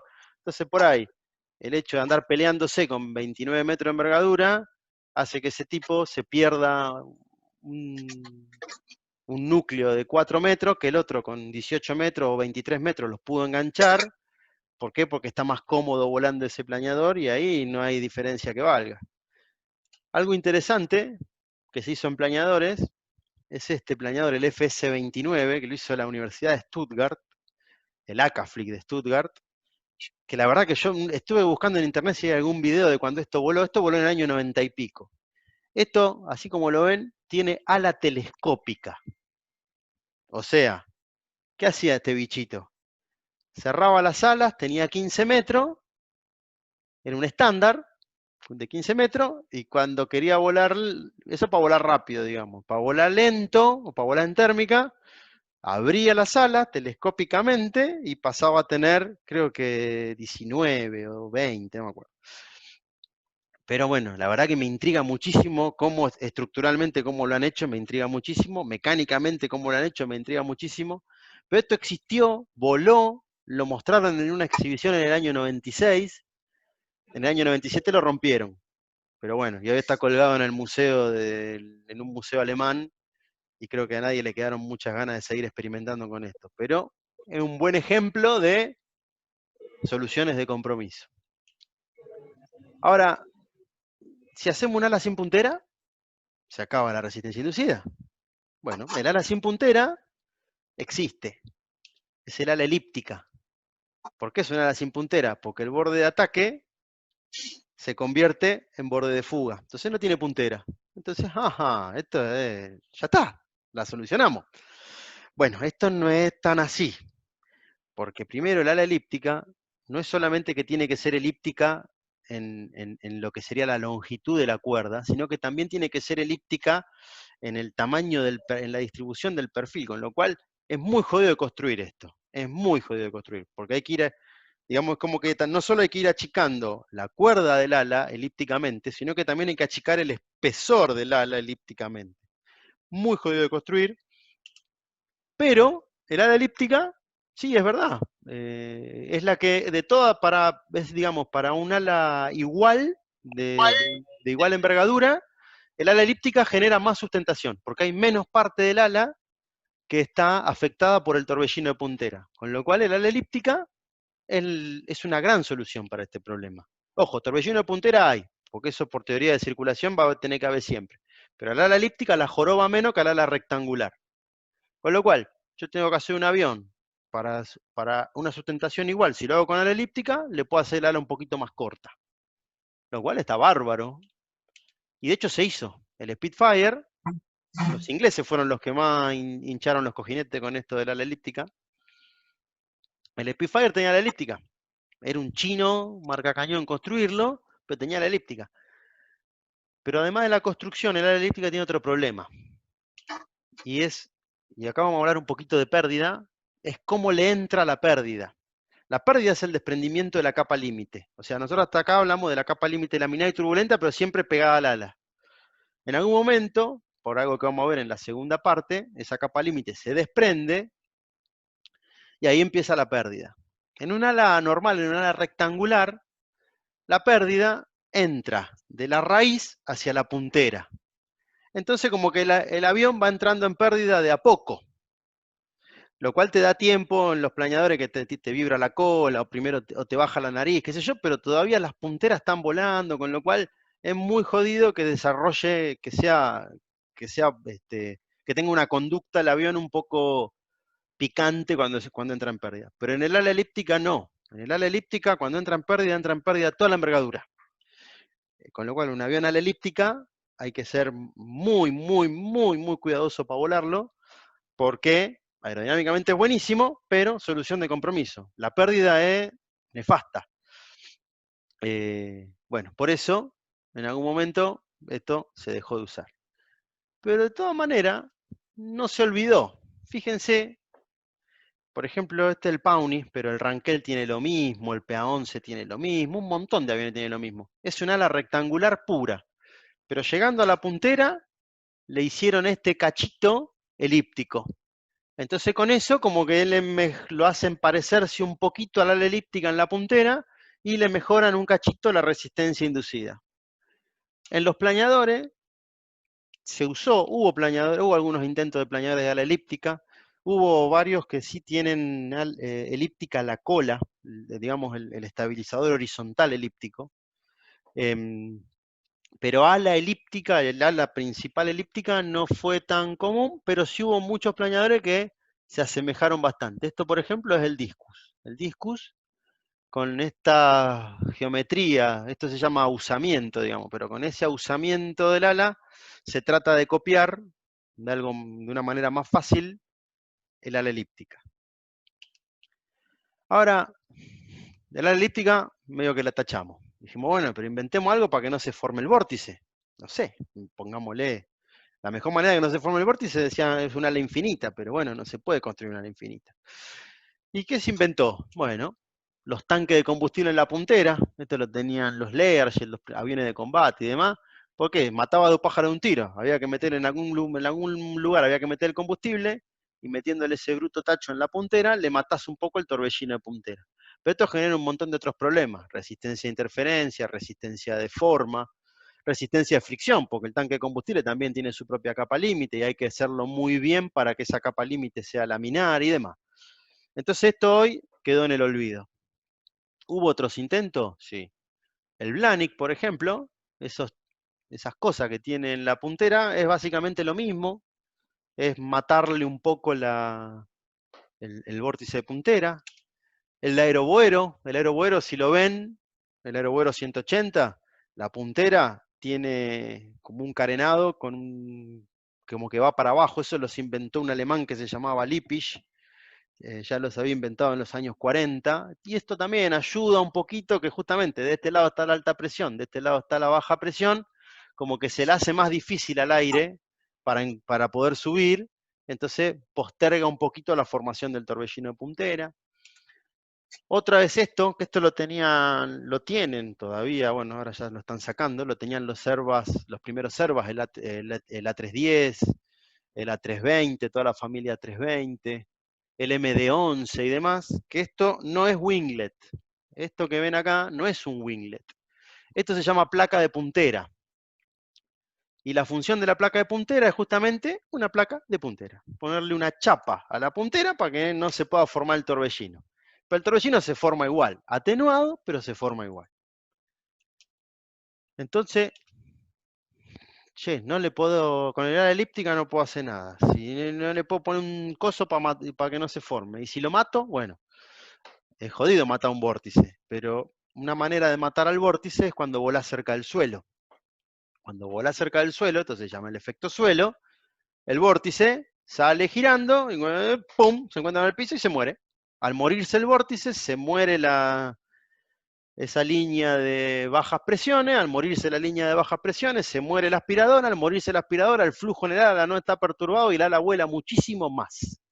Esto que se llama efecto suelo es lo que nosotros sufrimos a veces en el aterrizaje, que es cuando ahí en esos últimos 2 o 3 metritos, el planeador se pone flotador y decimos, ¿qué pasó? Che, ojalá hubiera volado tanto cuando estábamos ahí arriba.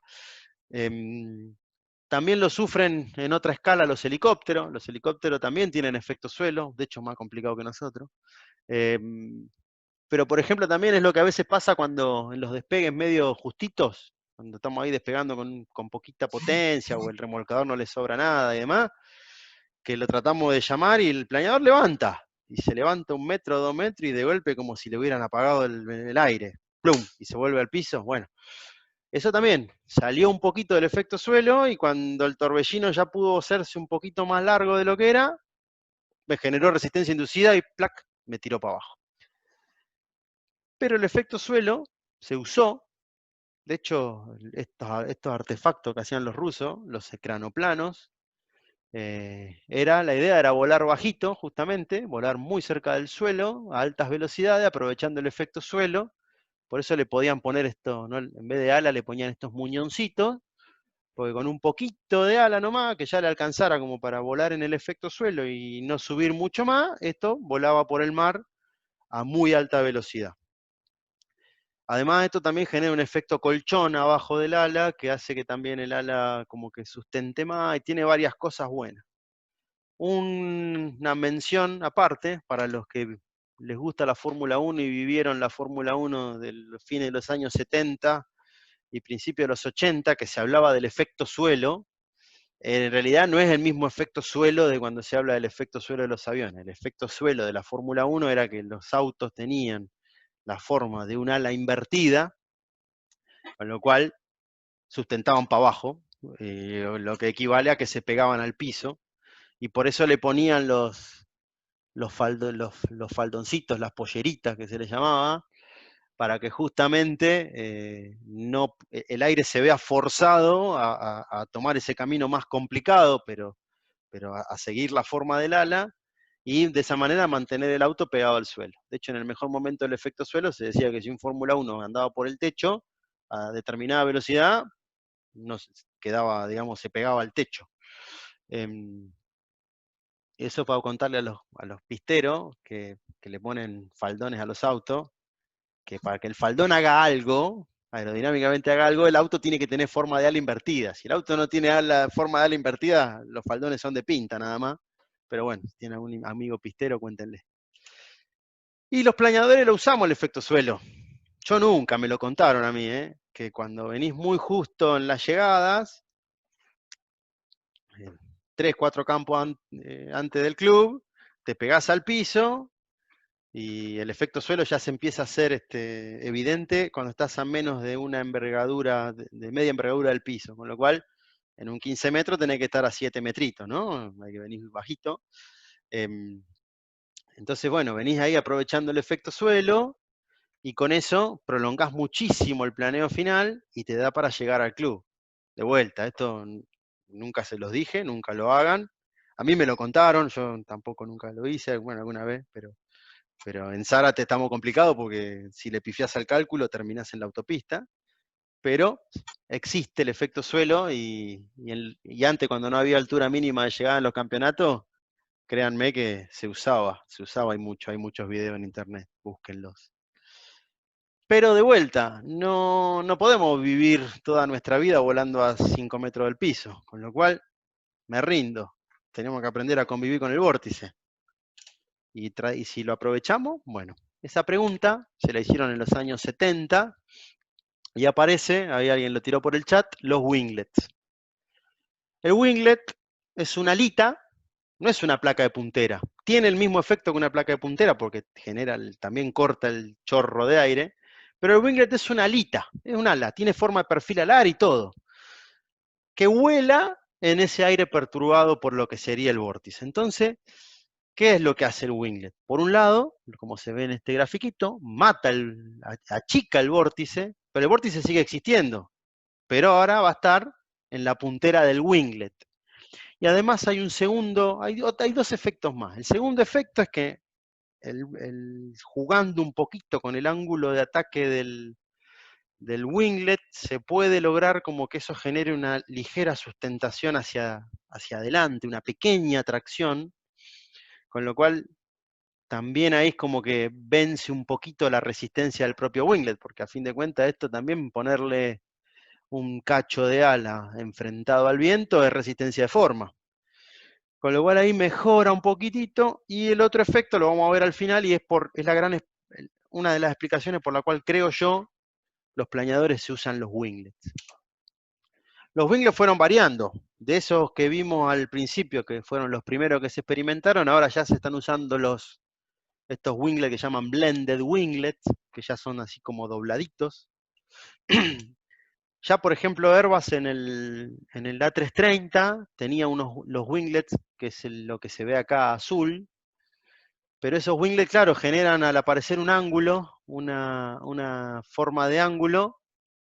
Acá me preguntan el winglet del MAX. Bueno, el winglet del MAX ahora lo vamos a ver al final. Este ángulo genera resistencia a interferencia. Entonces le estoy poniendo el winglet para matar la resistencia inducida, pero estoy generando resistencia a interferencia. Entonces, el nuevo A330, el A330 Neo, viene con el winglet ya más así suavecito, y esto no genera resistencia a interferencia.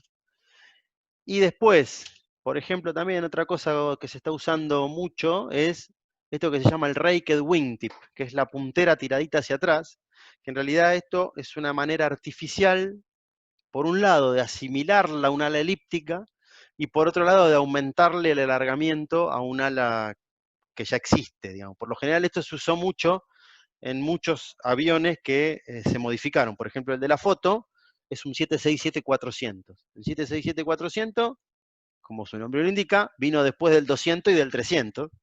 El 200 y el 300 no tenían nada de esto, eran aviones más cortitos, el 400 ya es más largo, y el 767-400 entonces le pusieron, para darle un poquitito más de alargamiento al ala, que es la misma que tenían sus hermanos menores, esta punterita acá, el raked wingtip, que es una manera encubierta de alargarle un poquito la envergadura.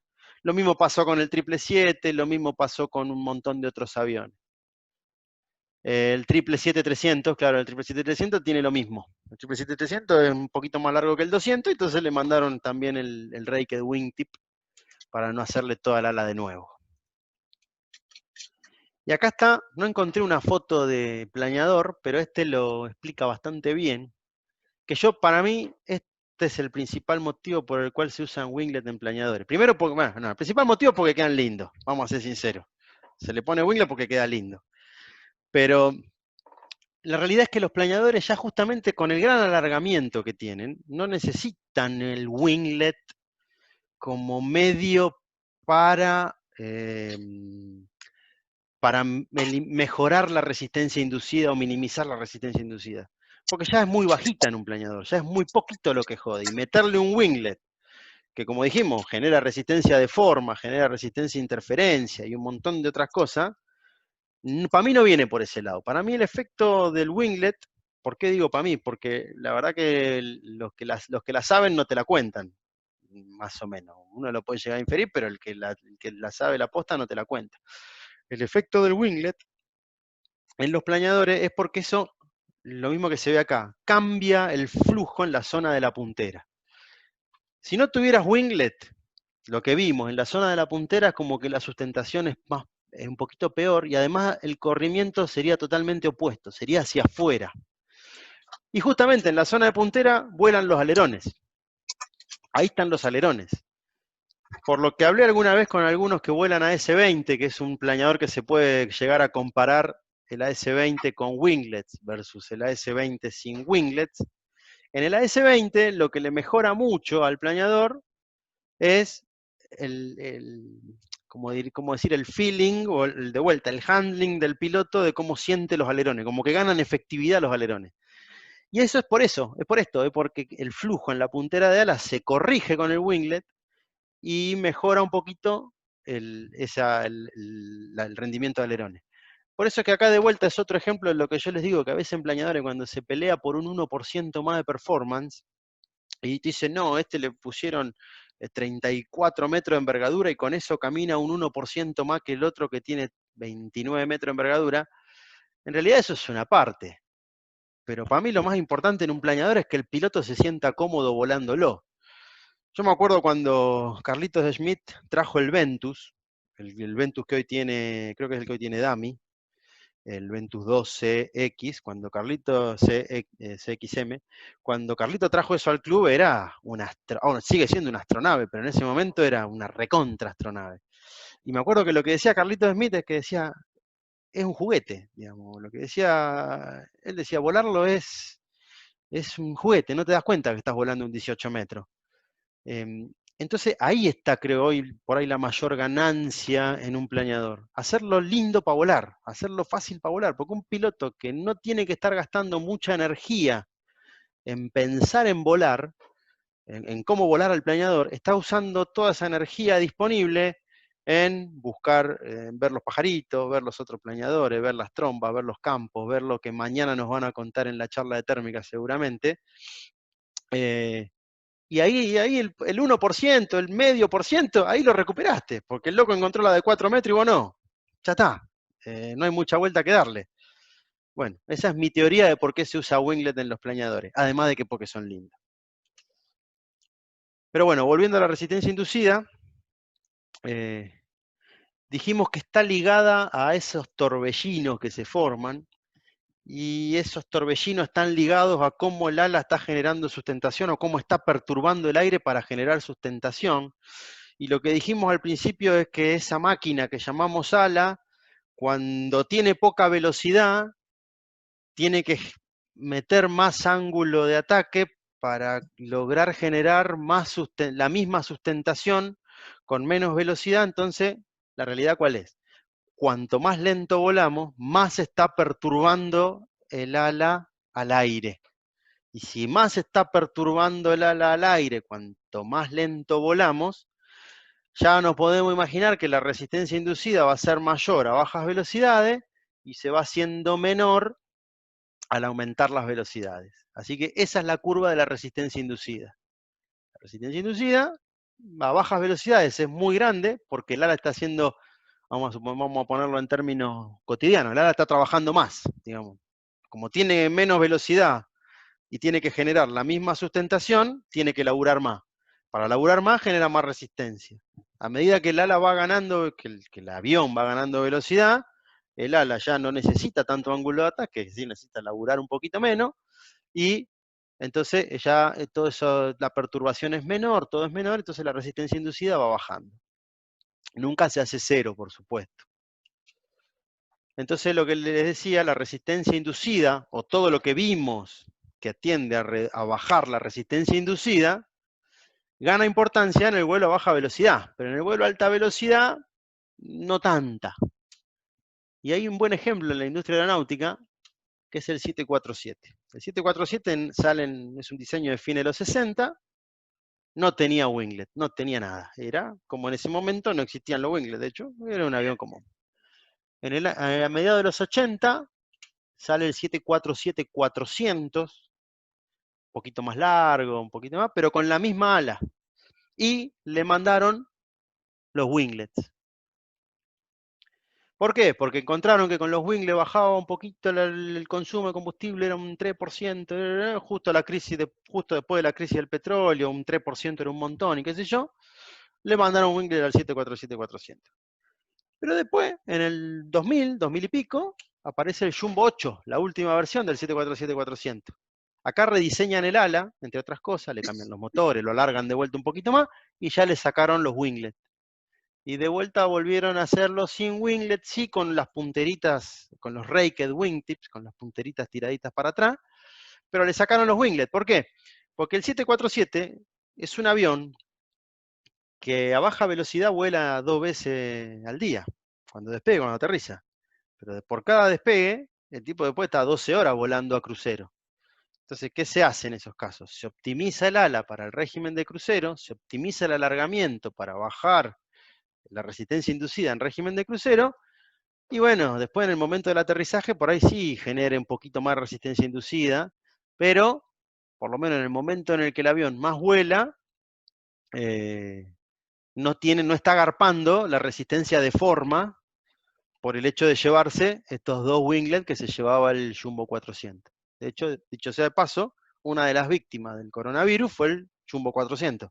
Los poquitos que quedaban en servicio en el mundo están todo almacenados, no quedan más llevando pasajeros.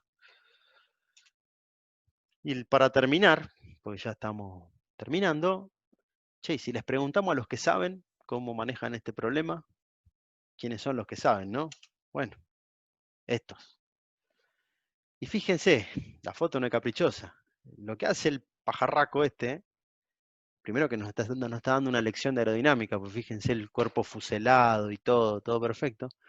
Fíjense los winglets, tiene winglet, y fíjense lo que hace con las plumas de la puntera. Los tipos estos usan la pluma de la puntera como medio de control, y además las separan, porque de esa manera, ¿qué hacen? Que cada plumita genere un pequeño vórtice de puntera, y se ahorran generar un gran vórtice de puntera en la puntera de sus alas.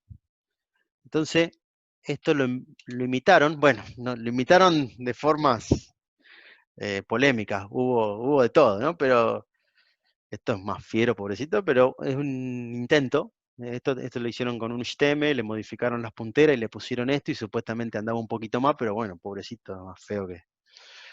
Pero la pregunta que alguien hacía al principio, che, ¿y el Max? Bueno, el Max, con esos winglets separaditos, los split scimitar, Boeing por supuesto no te va a decir, no te dice qué logró con esto, porque lógicamente es Boeing. Si lo dice se lo van a chorear. Pero básicamente lo que hace el split scimitar, que es este tipo de winglet, es copiar un poquito esto. En vez de terminar con una sola pluma, termina con 2 plumas. Otro proyecto estrambólico lo está haciendo Airbus, con esto que le llaman el proyecto Albatros. ¿Por qué el proyecto Albatros? Porque al Albatros lo han estudiado un montón. El Albatros es el ave planeadora que más planea. De hecho, el Albatros vuela distancias enormes sin mover las alas. Es muy interesante el vuelo del Albatros. No me voy a meter en la charla porque seguimos hasta mañana, pero es muy interesante el vuelo del Albatros. Búsquenlo, algún video en internet que se lo explica, porque el tipo usa el gradiente de viento y el efecto suelo para poder prolongar su vuelo. Y lo que encontraron es que el albatros lo que hace con las punteras como que las deja flojas, y va dejando como que sus punteras se vayan acomodando a lo que quiere la turbulencia, el torbellino de puntera. Bueno, Airbus está probando, esto es un aeromodelo, este avión no existe en la vida real, es un aeromodelo, por ahora lo están haciendo con un aeromodelo, y van probando a ver de dejar que la corriente libre le acomode las punteras, a ver cómo anda eso. Y esto es, pobrecito, esto también es feo, pero bueno, si esto, como decía, el otro día nos acordábamos en el grupo de chat del club, que una frase de Marcel Dassault es el diseñador de los Mirage, entre otras cosas, que él decía que para que un avión vuele bien tiene que ser lindo. La realidad es que eso funcionaba en los años 60, hoy en los años 2000, para que un avión vuele bien tiene que gastar poco. Y en vistas de gastar poco, bueno, se están buscando estas cosas que con esto, que ahora no me acuerdo cómo le llaman, lo que hacen es como que en ningún lugar del coso se forme el torbellino, pero es feo, a mí me repulsa un poquito. Pero bueno, si esto anda, empecemos a acostumbrarnos a que cada vez vamos a ver más aviones con esta porquería. Y hay algunos proyectos inclusive más estrambólicos que ahora dicen que los biplanos, de volver a un diseño parecido a un biplano, o sea que, como les dije al principio de la charla, el K6 va a ser el mejor planeador, en algún momento va a ser el mejor planeador del club. bueno, los biplanos de golpe ahora están encontrando cosas y como que hacer un biplano de una geometría distinta también ayudaría. Pero bueno, a mí me da un poco de impresión. Y otro ejemplo de por qué le están preguntando a los que saben, es el vuelo de las aves migratorias. Las aves migratorias vuelan en formación, y vuelan en formación porque la de adelante es la única que genera los dos torbellinos de puntera. Las de atrás van aprovechando el torbellino de puntera de la que va adelante. Por eso vuelan en estas formaciones B corta tan bien marcadas. Y acá de vuelta a Airbus, que Airbus está como buscando las soluciones más dramáticas, está experimentando con lo mismo.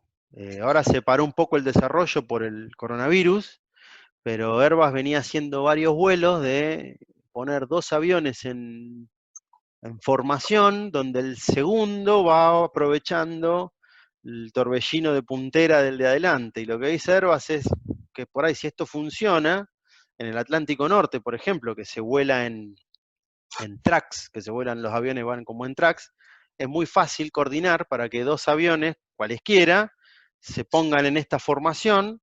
Entonces, el de atrás, en teoría, debería gastar un poquito menos de combustible a que si fuera solo. Y hoy, la verdad, que decir un 2% de combustible es un montonazo. Capítulo aparte, y acá está el rollo de cinta, para explicar que cuando nosotros encintamos el planeador, no solamente es por un tema de que quede lindo y que no queden agujeros, pero la realidad es que cuando encintamos, estamos también eliminando pequeñas resistencias inducidas. ¿Por qué? Porque en cada lugar donde se hace un hueco, básicamente lo que ocurre es que el aire encuentra un lugar para ir de la parte de alta presión a la parte de baja presión. Eso pasa, por ejemplo, en la unión de un alerón con un flap. Por eso en los aviones se suele ver esto, sobre todo si van algún día a ver la final de Aeroparque, algún día de humedad, los van a ver que vienen largando el choricito por el flap. Y en los planeadores, nosotros eso lo tendríamos en la unión de la fuselaje. Si en la unión de la fuselaje nosotros no le pondríamos cinta, acá en el hueco el aire encontraría un pasaje de la parte de alta presión a la de baja presión, con lo cual es como si acá tuviéramos una puntera ficticia. Y entonces ahí genera un torbellino de resistencia inducida, y por eso es que se sella la unión a la fuselaje. Lo mismo hay un montón de cosas, por ejemplo ¿cómo es? En planeadores también, de sellar otros lugares, pero bueno, ahí es para reducir un poco la resistencia de forma. Y por ejemplo en los flapeados se ponen también placas en el lugar entre donde se mueve el flap, para que justamente al moverse el flap no pase lo que pasa en la foto que vimos antes, digamos, no se forme el torbellino en el flap o no se forme el torbellino en el alerón. Y por último, el sellado de comandos, que esto hace 10 años no existía. La verdad que hace 10 años a nadie le calentaba, más que ponerle una cinta ancha y dale que va, a nadie le calentaba mucho. Pero de vuelta, el sellado de comando es muy importante porque si vos no lo sellás, acá en estos huecos, el aire encuentra una manera de pasar de la zona de alta presión a la de baja presión, y eso lo que genera es que ya el flujo sobre lo que queda del ala, lo que queda del alerón o lo que queda de la superficie de comando, ya sea desordenado, ya sea cualquier cosa, entonces este comando pasa a ser menos eficiente. Además de que el hecho de tener un gap acá genera resistencia de forma y resistencia de fricción, pero también lo que se busca es eso, que no quede una ranura. Por ejemplo, el twin, si al twin le sacás la cinta del timón de profundidad, queda un ranurón enorme ahí, que ahí se genera justamente pasaje de la parte de alta presión a la de baja presión y perdés eficiencia de profundidad. Así que esto es importante.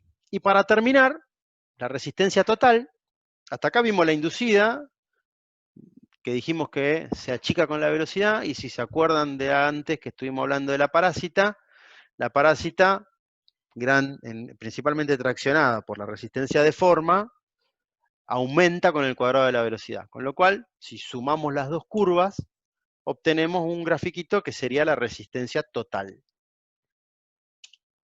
Fíjense la resistencia total, si yo la agarro y la doy vuelta, ¿no les suena parecido a algo esto? Sí, parecido a la polar, exactamente, ahí alguien lo dijo. Es matemáticamente, de la resistencia, conociendo cómo van variando las resistencias, se llega a la polar del planeador. Pero eso, mis queridos amigos, queda para la próxima. Así que vamos a hablar un poquito más de cómo se forma la polar. Vamos a hablar de la polar, pero más bien no solamente de cómo se forma y cómo se aprovecha. Después todo lo demás de la polar, de Macready, de optimización y demás de la polar, eso es para una charla separada, así que no lo vamos a mencionar en la próxima. Pero vamos a hablar un poquito de la polar, vamos a hablar un poquito vamos a salirnos hasta acá, no hablamos de la pérdida, salvo que la contamos alguna vez ahí de refilón, pero vamos a empezar a hablar de lo que empieza a suceder cuando el ala se va de la zona lineal, digamos, cuando empezamos a entrar en la pérdida. Y después vamos a ver un poquito de cómo se controla la sustentación. Vamos a ver que hay comandos para controlar la sustentación. Y un poquito ya empezar a entender cómo con el control de la sustentación podemos controlar algunas maniobras del planeador. Y la tercera parte, y última, por ahora, es una pequeña introducción a estabilidad y control. Fíjense, ¿se acuerdan al principio de todo que dijimos que estaba el centro de gravedad, que es donde puedo suponer que está concentrado todo el peso de la aeronave? Pero y después también cuando vimos el perfil vimos que hay un lugar que se llama el centro de presiones, que es donde puedo considerar que está toda la sustentación. Y la realidad es que esos dos no coinciden, de hecho casi nunca coinciden. Y ahí viene todo un tema, que eso lo vamos a ver en estabilidad y control, de cómo juega a medida que se va moviendo el centro de presiones para un lado y para el otro, cómo va jugando y cómo se controla y por qué muchas de las limitaciones que tiene el manual de vuelo, las limitaciones de peso y demás, cómo dependen de eso. Así que eso es un poco el objetivo y lo que les quería contar en la charla de hoy. Tardé 2 horas 02 minutos, así que me estoy acomodando a los tiempos. Espero les haya gustado. Y bueno, seguimos. Después les avisaré cuando tengamos la segunda parte. La idea por ahí es la semana que viene. Hasta el 8 de junio por lo menos tenemos tiempo, así que bueno, esa es un poco la idea.